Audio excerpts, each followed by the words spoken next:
গতকাল একটা সাক্ষাৎকারে দেশের স্বরাষ্ট্রমন্ত্রী অমিত শাহ বলেছেন, যারা ভারতবর্ষে জন্মায়নি তাদের ভারতবর্ষে ভোটাধিকার বা ভোট দেওয়ার কোন অধিকার নেই। देश कोई धर्मशाला नहीं है।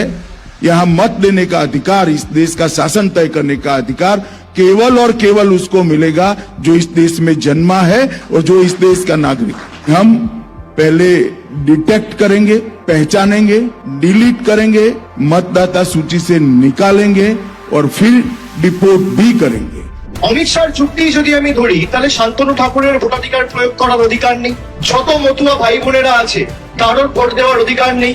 এটা আমি বলছি না, দেশের স্বরাষ্ট্রমন্ত্রী এবং বিজেপির প্রাক্তন সর্বভারতীয় সভাপতি অমিত শাহ বলছে।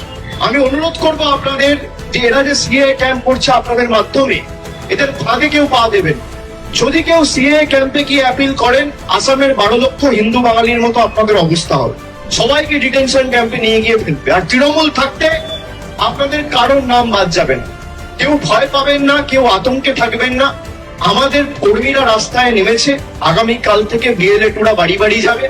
প্রত্যেকটা অঞ্চলে, প্রত্যেকটা ওয়ার্ডে একটা করে অ্যাসিস্ট করার জন্য হেল্প ডেস্ক তৈরি করা হচ্ছে, ক্যাম্প তৈরি করা হচ্ছে এবং প্রত্যেকটা বিধানসভায় সুনির্দিষ্ট ওয়ার রুমের ব্যবস্থা থাকবে।